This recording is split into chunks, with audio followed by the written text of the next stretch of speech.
Good evening, and thank you for joining us. Karen and Abner are off this week. The city of Lubbock says new technology will help it become more efficient and accountable when it comes to picking up your trash. That's because the smart devices should also help clear up disputes about property damages in alleys. KCBD News Channel 11's Brittany Crittenden joins us in the studio with how this program works. Brittany? Well, Case and Christy, the city has already been using this technology and software for 9 months now through a pilot program. Earlier this month, the city council approved the expansion of it to something more permanent, moving forward with a 3-year contract. It looks as simple as a phone or a tablet mounted inside a truck and a few cameras, but the solid waste director says the data they gather will be invaluable. So if a resident calls in and wants to know what's going on or when we were there or tells us that we haven't been there, we can look in the system and find out.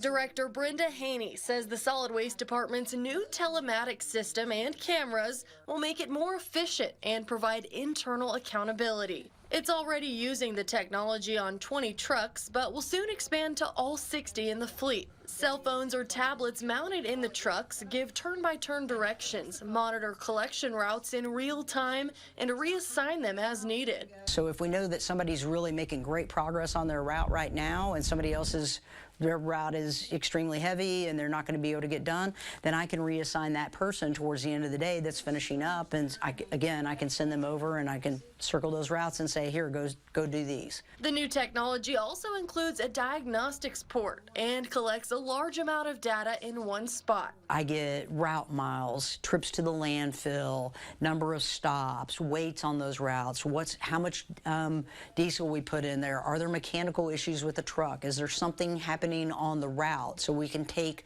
photos as we go and document those issues. Drivers can input data like fence damaged or alley blocked with the touch of a button. Eventually, all trucks will also have cameras that can provide video evidence if residents file a claim with the city for damages. Haney says it happens far more often than she would like.